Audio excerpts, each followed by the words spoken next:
A lonely rancher shared his last blanket.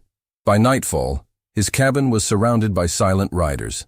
The wind carried death across the mesa that October morning, and Jacob Thornton could taste it in the air like copper pennies on his tongue.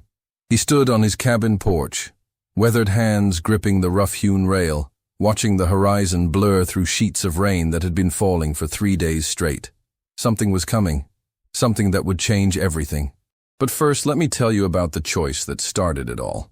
Jacob had been alone on his ranch for 7 years, ever since Sarah died giving birth to their stillborn son. The land stretched endlessly in all directions, 2,000 acres of stubborn earth that yielded just enough to keep a man alive and just little enough to keep him humble. His nearest neighbor lived 30 miles south, and the town of Clearwater was a hard day's ride through unforgiving terrain. On this particular morning, as Jacob stepped off his porch to check on his remaining cattle, he noticed something that made his blood run cold. Fresh tracks in the mud, not horse tracks, human tracks. Bare feet, small and narrow, with the desperate, uneven gait of someone running for their life. The tracks led directly to his barn. Jacob reached for the Winchester rifle he always kept by the door, his fingers steady despite the chill that had nothing to do with the October rain. In 7 years of solitude, he had learned to trust his instincts, and every instinct screamed danger. But curiosity, that fatal human flaw, drove him forward. Inside the barn, huddled behind a stack of hay bales, he found her. She could not have been more than 16, with long black hair matted against her skull and clothes that hung in tatters. Her feet were bleeding, raw from running across sharp rocks and thorns, but it was her eyes that stopped Jacob cold.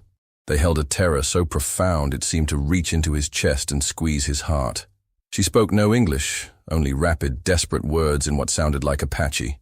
Jacob knew enough of the language from his years trading with peaceful bands to understand fragments. She was running. Someone was coming. They would kill her. For a moment, Jacob stood frozen. He had heard the stories from town, the whispered warnings about Apache raids, and the brutal retaliation that followed. The cavalry had been through Clearwater just last month, speaking of renegade bands and the necessity of caution. Harboring a runaway Apache girl could mean death. But then she looked at him again, and Jacob saw something that reminded him of Sarah in her final moments. Vulnerable, trusting, human. He made his choice. Without a word, Jacob went to his cabin and returned with a thick wool blanket, the only good one he owned. Sarah had woven it during their first winter together, and it was the warmest thing he possessed. He wrapped it around the girl's shoulders, and she pulled it tight against her shivering frame. Then he did something that would haunt him for the rest of his days. He gave her his horse, his only means of quick escape, and pointed toward the mountains.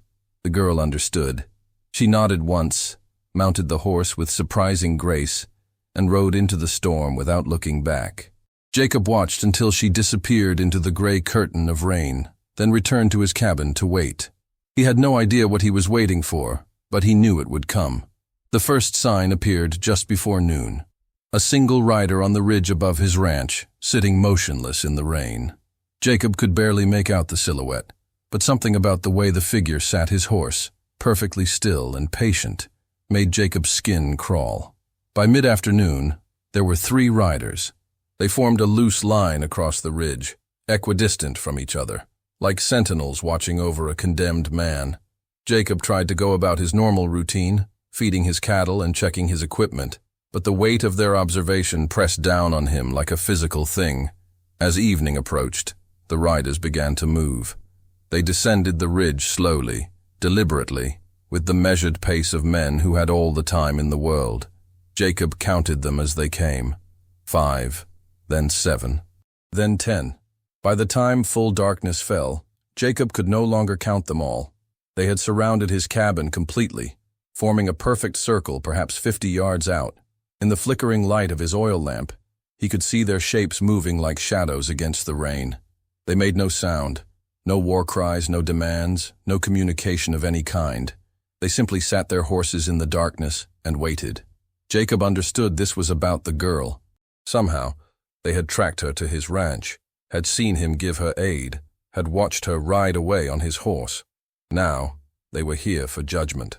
He spent the night at his kitchen table, Winchester across his lap, listening to the rain drum against his roof and the occasional snort of a horse outside. Every few minutes, he would peer through his window, trying to count the riders, but the darkness made it impossible. They seemed to shift and move, appearing and disappearing like ghosts. Dawn came gray and cold, and with it, a terrible silence. The rain had stopped, but the riders remained. In the pale morning light, Jacob could see them clearly for the first time. Apache warriors, painted for war, armed with rifles and bows. Their leader sat directly in front of Jacob's door, mounted on a magnificent paint horse. The leader was older than the others, with silver streaking his long black hair and scars crisscrossing his weathered face.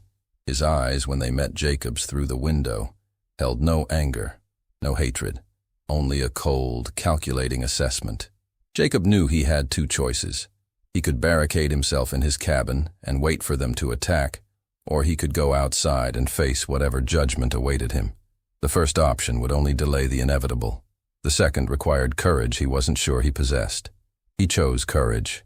Jacob opened his door and stepped onto his porch, rifle in hand but not raised. The morning air was crisp and clean, washed by the rain, and somewhere in the distance, a meadowlark sang its liquid song.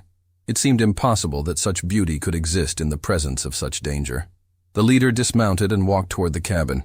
He moved with the fluid grace of a man who had spent his entire life in the saddle, and his moccasins made no sound on the wet earth. When he reached the bottom of the porch steps, he stopped and looked up at Jacob. For a long moment, neither man spoke. The silence stretched between them like a taut wire, ready to snap at the slightest provocation. Finally, the Apache leader spoke in heavily accented English. "You helped her." It was not a question, but Jacob answered anyway. "Yes. She is my daughter." The words hit Jacob like a physical blow. He had assumed the girl was running from enemies, perhaps from a rival tribe or from soldiers. He had never considered she might be running from her own people. "She broke sacred law," the leader continued, "lay with white soldier, brought shame to her family, to her people. The old ways demand death." Jacob's grip tightened on his rifle. "And what do the old ways demand from me?" The Apache leader studied him for a long moment. "You showed kindness to one who did not deserve it. You gave her your horse, your blanket. Why?" Jacob thought of Sarah, of the baby who never drew breath, of 7 years of crushing solitude. Because she was afraid, because she needed help, because it was the right thing to do. "The right thing," the leader repeated slowly, as if tasting the words. "White man's words. Apache way is different. Apache way is justice. Then why haven't you killed me yet?" The question hung in the air between them. Around the cabin, the other warriors sat motionless on their horses, waiting for their leader's signal. Jacob could feel their eyes on him, measuring him, deciding whether he would die with honor or with cowardice. "Because," the leader said finally, "my daughter lives. Because your kindness gave her life when Apache justice would have taken it. Because the spirits whisper that perhaps both ways can be right." Jacob felt a flicker of hope, quickly suppressed. "What happens now?" "Now," the leader said, "you must choose. Come with us. Face the council. Speak for my daughter. Help us find new way between old justice and new world. And if I refuse?" The leader's expression didn't change. "Then you die here, in this place, and the old ways continue unchanged." Jacob looked around at the warriors surrounding his cabin, at the land he had worked for 7 years, at the simple wooden structure that had been his home and his prison. He thought of the girl, probably still riding toward the mountains, still wrapped in Sarah's blanket. He thought of the choice he had made, and the choices that choice had created. "How do I know you won't kill me anyway?"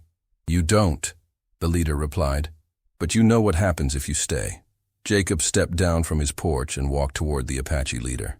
With each step, he felt the weight of his old life falling away. The ranch, the isolation, the slow death of the spirit that came from living without hope or purpose. All of it seemed suddenly insubstantial, like morning mist burning away in the sun. "I'll come," he said.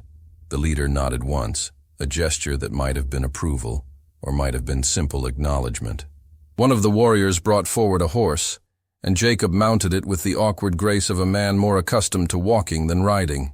As they rode away from the ranch, Jacob looked back once at his cabin, standing small and lonely against the vast expanse of the mesa. He had built it with his own hands, had shared it with Sarah, had mourned in it for 7 years. Now he was leaving it behind, perhaps forever, to follow strangers into an uncertain future.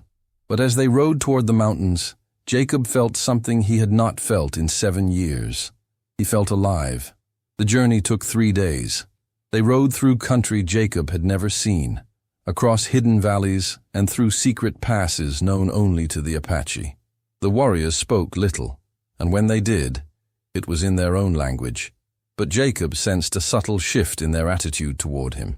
The cold hostility of that first morning had given way to something that might have been respect. On the evening of the 3rd day, they reached the Apache camp. It was larger than Jacob had expected, with dozens of lodges scattered across a protected valley.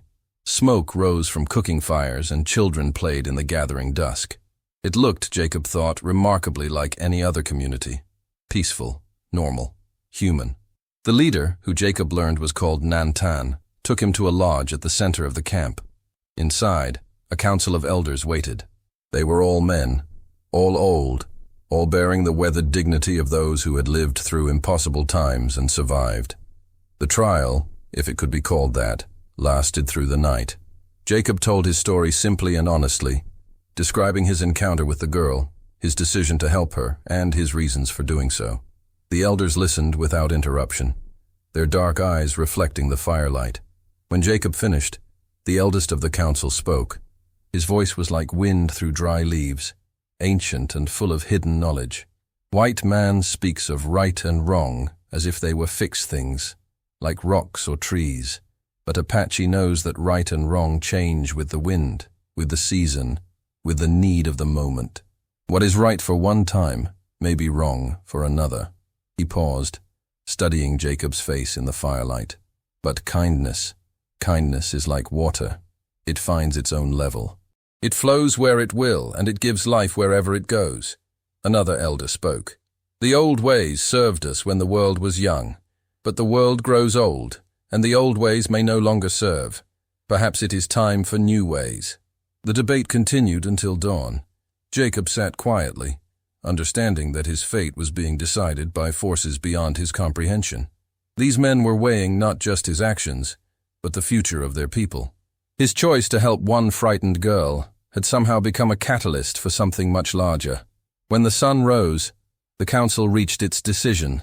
Jacob would live, but he would not be allowed to leave. He would become part of the tribe, learning their ways, teaching them his.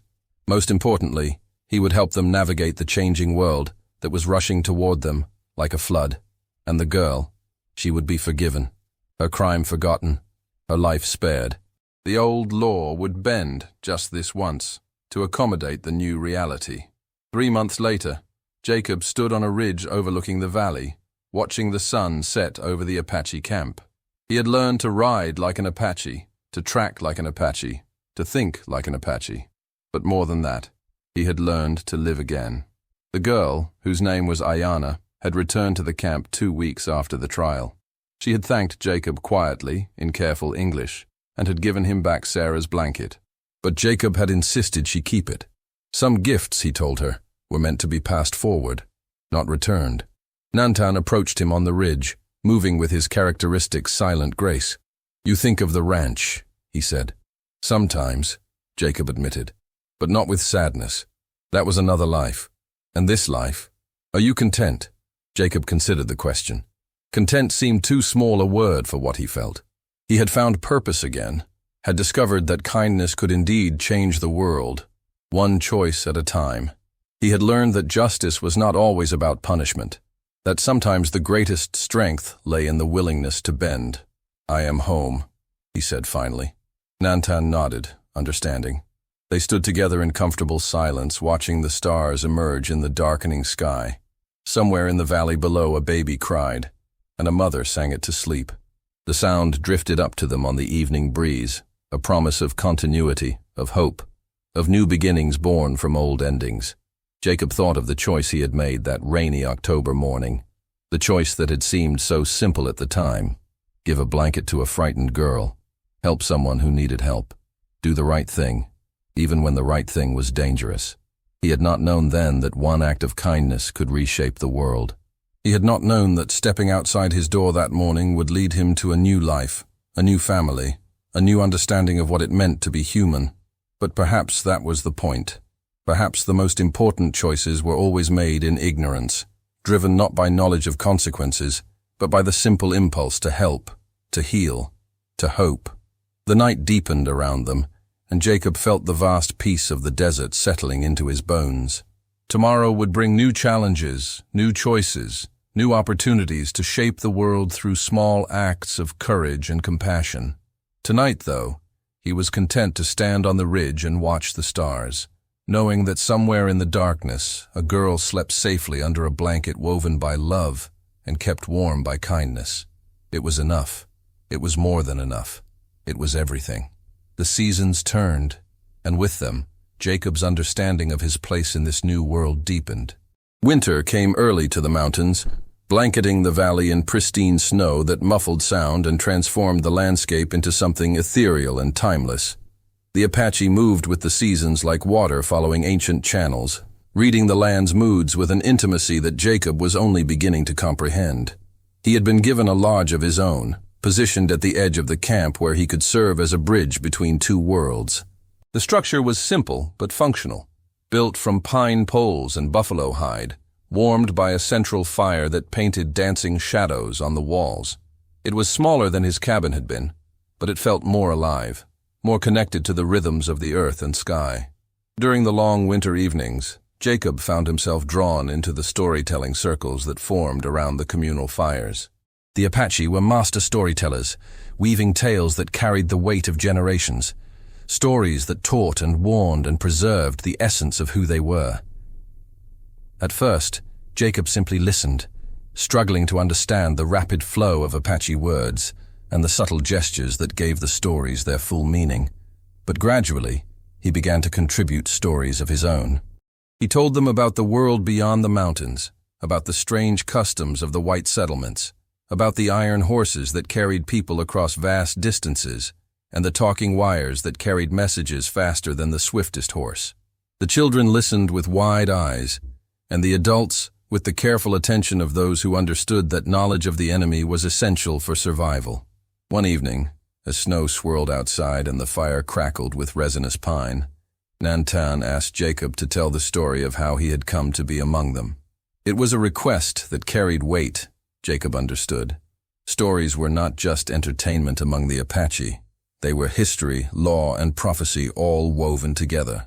Jacob began with the morning he had found Ayana in his barn, but as he spoke, he found himself reaching deeper, telling them about Sarah, about the baby who never lived, about the 7 years of solitude that had shaped him into the man who could make the choice to help a stranger.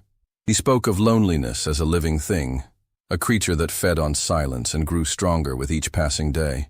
The elders listened with the intense focus they reserved for matters of spiritual significance.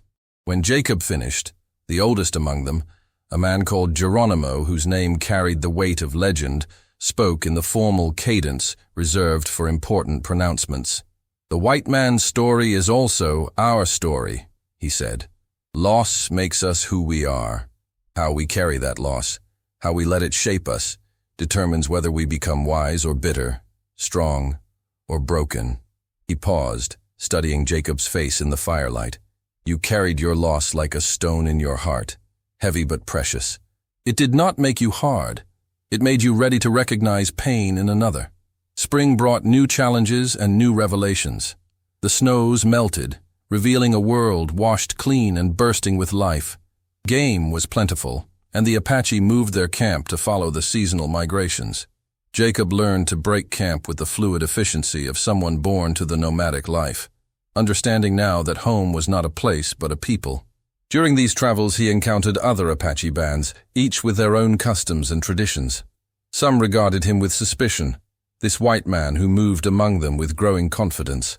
Others accepted him with the pragmatic tolerance of those who understood that survival sometimes required unlikely alliances. It was during one of these encounters that Jacob met the cavalry patrol. They appeared on the horizon like a dust cloud given form, 30 soldiers in blue uniforms riding in formation across the desert floor. Jacob watched them approach with a mixture of dread and fascination. It had been almost a year since he had seen other white men, and the sight of them triggered a cascade of complicated emotions. Captain William Morrison, the patrol leader, was a man carved from the same stone as the landscape around him. His uniform was faded and travel-stained, and his eyes held the 1,000-yard stare of someone who had seen too much death. When he dismounted and approached the Apache camp, his hand rested casually on his sidearm. "I'm looking for a man named Jacob Thornton," Morrison announced, his voice carrying the authority of someone accustomed to being obeyed. "He's wanted for questioning in connection with Apache raids in the Clearwater Valley." Jacob felt every eye in the camp turn toward him. The moment stretched taut as a bowstring, filled with the potential for violence. Men reached for weapons, children were pulled behind their mothers, and the very air seemed to vibrate with tension. Jacob stepped forward, his hands visible and empty. "I'm Jacob Thornton." Morrison studied him with the calculating gaze of a predator sizing up prey. "You've been missing for almost a year. Your ranch was found abandoned. There were signs of Apache presence." "I wasn't taken," Jacob said quietly. "I chose to come." The statement hung in the air like a physical thing. Morrison's eyes narrowed, and behind him, Jacob could see the soldiers shifting nervously in their saddles. The concept of a white man choosing to live among the Apache was beyond their understanding. "That's not possible," Morrison said flatly. "No civilized man would choose to live among savages." The word savages rippled through the Apache camp like a stone thrown into still water. Jacob felt the change in the air, the subtle shift from wariness to active hostility. Weapons that had been hidden were now visible, and the warriors moved with the fluid grace of men preparing for battle. Jacob stepped between Morrison and the camp, his body language deliberately non-threatening but unmistakably protective. "These people saved my life," he said. "They've treated me with more kindness and respect than I ever received in 7 years of so-called civilization." Morrison's face flushed with anger. "You're either lying, or you've been driven mad by captivity. Either way, you're coming with us." "No," Jacob said simply. "I'm not." The silence that followed was deafening. Morrison's hand moved to his weapon, and Jacob heard the distinctive sound of rifles being cocked behind him. The Apache warriors had positioned themselves with the tactical precision of men who had fought this battle many times before. "You're making a mistake, Thornton," Morrison said, his voice low and dangerous. "These people are enemies of the United States. Harboring them makes you a traitor." "These people," Jacob replied, "are human beings trying to survive in a world that wants them dead. If that makes me a traitor, then I'm proud to be one." Morrison's eyes blazed with fury, but he was an experienced soldier. He could count, and the numbers were not in his favor. 30 soldiers against twice as many Apache warriors on their own ground was a fight that would leave no winners. "This isn't over," Morrison said finally. "We'll be back with reinforcements." "Then you'll find us ready," Nantan said, speaking for the first time. His English was careful but clear, and his voice carried the quiet authority of a man who had led warriors in battle. "This man is under our protection. He has chosen his path." Morrison remounted his horse with jerky, angry movements. "You're harboring a traitor and a criminal. The United States government will not tolerate this." "The United States government," Nantan replied, "tolerates many things. Perhaps it can tolerate one more." The patrol rode away in a cloud of dust and bitter words, leaving behind a camp that hummed with tension. Jacob found himself surrounded by warriors who looked at him with new respect.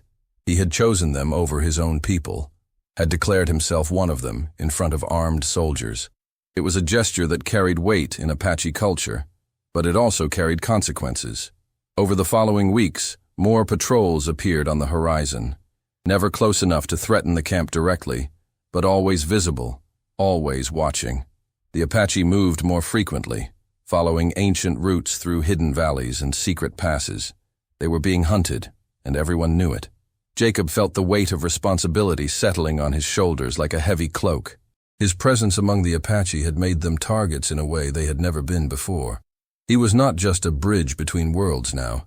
He was a symbol of defiance that the government could not ignore. The crisis came in late summer, when a large force of cavalry surrounded the valley where the Apache had made their seasonal camp. 300 soldiers, supported by scouts and artillery, formed a ring of steel around the peaceful community. There would be no escape this time. Jacob stood with Nantan on the ridge overlooking the camp, watching the soldiers take their positions. The sight was both magnificent and terrifying, a demonstration of military power that left no doubt about the government's intentions. "They've come for you," Nantan said quietly, "and they will destroy us to get you." Jacob nodded, understanding the truth of it. "Then I'll go to them. End this before it starts." "No," Nantan said firmly. "You are Apache now. Apache do not surrender their people to enemies." "I'm not Apache," Jacob replied. "I'm a white man who chose to live among you. There's a difference." Nantan turned to face him, and in the old warrior's eyes, Jacob saw something that took his breath away. Love, acceptance, brotherhood. "You became Apache the moment you chose kindness over safety," Nantan said. "Blood does not make family. Choice makes family." The words hit Jacob like a physical blow. In all his years of isolation, he had never imagined that he could belong somewhere so completely. But here, among these people who had every reason to distrust him, he had found something he had never known he was looking for. A home, a purpose, a reason to live.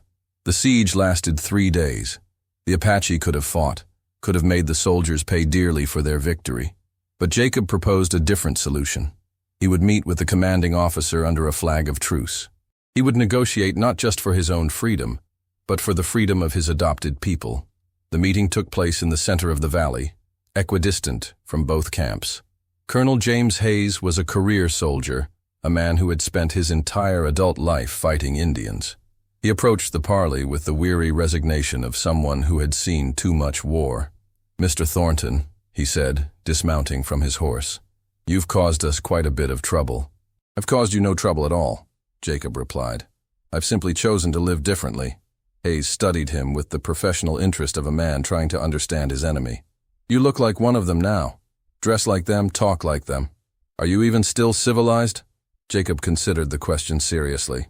If civilization means building walls between people, then no. If it means finding ways to live together despite our differences, then yes. "I'm more civilized than I've ever been." "That's an interesting perspective," Hayes said. "But it doesn't change the fact that you're wanted for questioning, and these people are wanted for crimes against the United States." "What crimes?" Jacob asked. "Living on land that was theirs for 1,000 years? Hunting animals that once ran free? Defending themselves when attacked?" Hayes's expression didn't change. "They're obstacles to progress. The land must be opened for settlement. The Indians must be moved to reservations where they can be civilized. And if they refuse, then they'll be destroyed." The words hung in the air between them like a death sentence. Jacob felt the weight of history pressing down on him, the knowledge that he was witnessing the end of a way of life that had existed since time immemorial. "I have a proposal," Jacob said finally. "Let me return to my ranch. Let me live as a bridge between the two worlds. I can help the Apache adapt to what's coming, and I can help the government understand what it's destroying." Hayes shook his head. "It's too late for that. The decision has been made at the highest levels. The Apache will be relocated, and you will answer for your actions. Then you'll have to take me by force," Jacob said quietly, "because I won't abandon my people." Hayes's eyes hardened. "Your people? You're a white man, Thornton. These are savages who've corrupted your mind." "These are human beings who taught me what it means to be human," Jacob replied. "If that's corruption, then I embrace it." The colonel remounted his horse with jerky, angry movements. "You have until dawn to surrender. After that, we attack." Jacob watched him ride away, then turned to face the Apache camp. Somewhere in those lodges, Ayanna was probably preparing for what might be her last night on Earth. Children were listening to stories that might be the last they ever heard. Elders were sharing wisdom that might die with them. But as Jacob walked back toward the camp, he felt something unexpected. Not despair, but determination. Not fear, but resolve. He had made his choice that rainy October morning when he wrapped a blanket around a frightened girl. Everything that followed was simply the consequence of that choice, played out to its logical conclusion. The Apache were ready for war. Warriors painted their faces and checked their weapons. Women and children were moved to the safest parts of the camp. Prayers were offered to the spirits of the ancestors, asking for courage in the face of death. Jacob found himself in the center of it all, no longer an outsider looking in, but a full participant in the community's last stand. He had become, in every way that mattered, exactly what Nantan had said he was: Apache. Dawn came gray and cold, bringing with it the sound of bugles and the thunder of hoofbeats. The final battle had begun, and Jacob stood ready to face it with his chosen people, knowing that some choices were worth dying for. The blanket that had started it all was still with Ayana, worn soft by months of use, still carrying the warmth of kindness across the growing distance between two worlds. It was, Jacob realized, the perfect metaphor for what he had learned among the Apache. Love, once given freely, never truly dies. It simply changes form, passing from person to person, moment to moment, choice to choice, until it becomes something larger than any individual life, something eternal, something worth everything.